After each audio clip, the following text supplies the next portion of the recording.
အားလုံးပဲမင်္ဂလာပါရှင်။ Healing Power Community Page ကနေပြီးတော့ပြန်လည်ကြိုဆိုပါရစေ။အခု8လပိုင်း1ရက်နေ့ကနေပြီးတော့8လပိုင်း9ရက်နေ့အတွင်းတပတ်စာအတွက်တပတ်တာကာလအတွင်းမှာတည်ထိုက်တဲ့ highlight point လေးတွေကို weekly reading လေးပြုလုပ်ပေးထားတာဖြစ်ပါတယ်။ဒါဆိုရင်ဒီတစ်ပတ်တာမှာဘာတွေအဓိက highlight point တွေဖြစ်မလဲဆိုတာလေးကိုကြည့်အောင်။ဒီတစ်ပတ်ရဲ့ energy Ten of Cups ခွက်ဆယ်ဘွက် Outcomes, Nine of Pentacles, Four of Cups. Okay, ဒါလေးကိုအရင်ဆုံးကြည့်မယ်။သုံးထားတဲ့ tarot deck လေးကတော့ Free Life Tarot deck လေးဖြစ်ပါတယ်။ဒါကတော့ Ten of Cups ပါ energy အားဖြင့်တော့ဒီတပတ်တာကာလက energy အားဖြင့်ပျော်စရာကောင်းတယ်ငြိမ်းချမ်းရတယ်ကိုနဲ့ကိုယ့်ရဲ့ချစ်ခင်ရသူတွေနဲ့အချိန်ဖြုံးရတာမျိုးလူတွေရဲ့ချစ်ချင်းမြတ်တာကိုခံစားသိရှိရတာမျိုးကိုဒီတပတ်တာကာလမှာအဓိကတွေ့ရပါတယ်ဆိုတော့ဒီတပတ်တာမှာmood လေးကလည်းကောင်းတယ်ခံစားချက်လေးလည်းကောင်းတယ်ဆိုတော့ဒီပဲမျိုးလေးတက်ရောက်ပါတယ်ကပ်ဖြစ်နေတာလို့စိတ်တယ်ဘာမှမဟုတ်ပါဘူးဒါလေးကတော့ King of Pentacles ပါ King of Pentacles ဖြစ်တဲ့အတွက်ကြောင့်ဒီတပတ်တာကာလပတ်လုံးမှာကိုယ့်ရဲ့စိတ်ကူးရှိတဲ့အရာတွေကိုယ့်ရဲ့အုံနောက်ကိုလည်းအသုံးပြုတယ်ကိုယ့်ရဲ့နှလုံးသားကိုလည်းအသုံးပြုပြီးတော့ကိုယ် passion ရှိတဲ့အရာတွေကို data နဲ့အချက်အလက်နဲ့တိတိကျကျစီစဉ်ဆောင်ရွက်နိုင်တာမျိုးပြပါတယ်ဆိုတော့အရင်ကြီးလည်းစိတ်လိုက်မှန်မှတစိုးထိုးလောက်ကင်မိတာမျိုးလေးလည်းမရှိဘူးဒါပေမဲ့အလုပ်လဲတွင်တယ်အလုပ်လဲပြီးတယ်စိတ်လဲကျေနပ်ရတယ်ဆိုတဲ့ energy မျိုးပေါ့နော်ဒီနှစ်ခုပေါင်းလိုက်တဲ့အချိန်ကျတော့အလုပ်တွေပြီးမြောက်လို့စိတ်ကျေနပ်ရတာမျိုးလည်းတွေ့ရတယ်လို့မျိုးကိုယ့်ရဲ့တီထွင်မှုဖန်တီးမှုဆောင်ရွက်မှုကိုပြန်ပြီးတော့ကျေနပ်နှစ်သိမ့်ရတယ်ဆိုတာမျိုးကိုလည်းတွေ့ရပါတယ်အဲဆိုရင်တော့ဒါလေးကဘာလေးဖြစ်မလဲဒါလေးကတော့ Four of Cups ဖြစ်ပါတယ်Four of Cups ကကိုစောင့်မျှော်နေတဲ့အနေအထားတစ်ခုကတော့ဖြစ်မလာသေးဘူးဆိုလိုတာကလှုပ်ရှားရှိရာတွေလည်းလုံနေတယ်ပျော်လဲပျော်နေရတယ်ဆိုပေမဲ့ကိုတကယ်လိုချင်နေတဲ့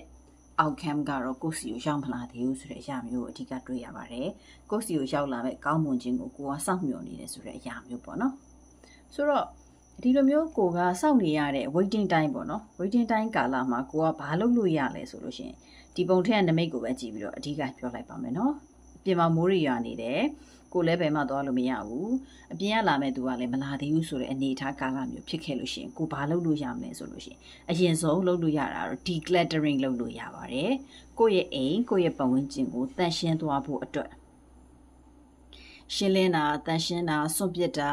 လဲလှယ်တာအပြောင်းလဲလုပ်တာစတဲ့အရာတွေကိုလှုပ်ဆောင်လို့ရပါတယ်တတိယအဖြစ်ကိုယ့်ရဲ့ပတ်ဝန်းကျင်ကတန့်ရှင်းသွားမယ်တောက်ပြောင်သွားမယ်ကြည်လင်သွားမယ်ဆိုလို့ရှိရင်ကိုယ့်ရဲ့စိတ်ဟာလည်းလိုက်ပြီးတော့ကြည်လင်လာတယ်တောက်ပြောင်လာအဲ့ဒါကြောင့်အရင်ဆုံးဒီလိုမျိုးwaiting period ရှိနေတယ်ဆိုတော့လူတွေမိတ်ဆွေတွေများရှိခဲ့လို့ရှိရင် decluttering လုပ်ဖို့အကြံပေးပါရစေ decluttering လုပ်ခြင်းအဖြစ်ကိုယ့်ရဲ့ဘဝထဲမှာ physical, mental, spiritual သုံးမျိုးစလုံးမှာ decluttering လုပ်လို့ရပါတယ်အဲ့လိုလုပ်ခြင်းအဖြစ်လစ်လက်သွားတဲ့ကိုနဲ့မသင့်တော်တဲ့အရာတွေကိုယ့်အတွက်အသုံးမဝင်တော့တဲ့အရာတွေကိုယ့်ရဲ့ဘဝထဲကနေစွန့်ထုတ်လိုက်ခြင်းအဖြစ်ကိုယ့်ရဲ့ဘဝထဲမှာနေရာအသစ်တစ်ခုရှိလာမယ်အဲ့အသစ်ရှိလာတဲ့အရာကကိုစောင့်နေတဲ့အရာဝင်လာမှုအတွက် space ရှိနေမှာဖြစ်ပါတယ်အဲ့အတွက်ကြောင့်ဒီကက်ကလေးကိုကြည့်ရင်းနဲ့ဒီတပတ်တာကာလမှာ decluttering လုပ်ဖို့လေးလည်းထပ်ပြီးတော့အကြံပြုပါရစေရှင်နောက်ပြီးတော့ self care လေး3ကတ်လည်းရွေးထားပါတယ်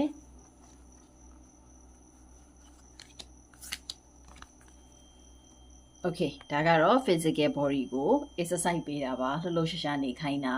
ကခိုင်းတာခုန်ခိုင်းတာ movement လုပ်ခိုင်းတာ dance လုပ်ခိုင်းတာဖြစ်ပါတယ်အဲ့တော့ဒီတပတ်တာကာလပတ်လုံးမှာသတိရရင်သတိရတယ်လို့မျိုးခန္ဓာကိုယ်တွေလက်တွေခြေထောက်တွေကိုလှုပ်ပေးတာခါပေးတာ shake ပေးတာမျိုးလေးတွေပြုလုပ်ပေးပါပိတ်ဆို့နေတဲ့ energy တွေကိုပွင့်သွားစေဖို့ရှင်းသွားစေဖို့အတွက်တနည်းအားဖြင့်အထောက်အကူပြုပါတယ်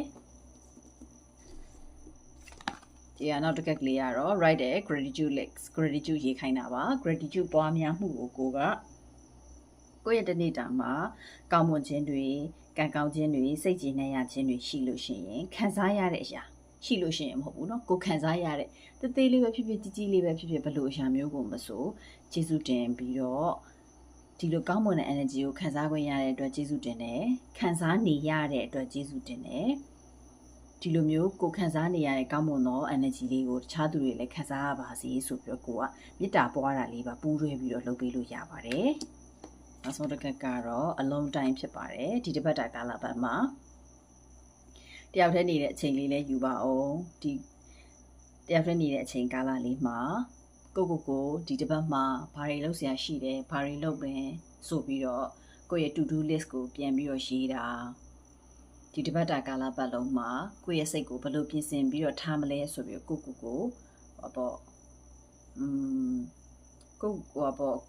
ပြန်ပြီးတော့အစီ plan ပေါ့နော်တစ်ပတ်တာအတွက် plan ပြန်ချတာပြီးရင်ပြီးခဲ့တဲ့တစ်ပတ်တာကာလပတ်လုံးကိုဘယ်လိုဖြတ်သန်းခဲ့လဲဆို reflection လုပ်တာစသည်ဖြင့်ကိုယ့်ရဲ့တယောက်တည်းနေတဲ့အချိန်မှာကိုယ့်ရဲ့စိတ်ကိုကြည့်ပြီးတော့လိုအပ်တာလေးတွေပြုပြင်ဖို့ပြောင်းလဲဖို့ချိန်ညှိဖို့အတွက်လည်းအချိန်ပေးပြီးတော့လှုပ်ဆောင်တင်နေဆိုတဲ့အကြောင်းလေးပြောရင်းနဲ့ဒီတစ်ပတ် reading လေးကိုဒီနေရာမှာပဲရှင်းထားလိုက်ပါတယ်အားလုံးမင်္ဂလာရှိသောပြတ်တဲ့ပတ်လေးဖြစ်ပါစေဆိုပြီးတော့လည်းဆုတောင်းပေးပါတယ်နားဆင်ပေးတဲ့အတွက်ကြည့်ရှုပေးတဲ့အတွက်ကျေးဇူးအများကြီးတင်ပါတယ်နောက်တစ်ပတ်မှာပြန်ပြီးတော့တွေ့ပါမယ်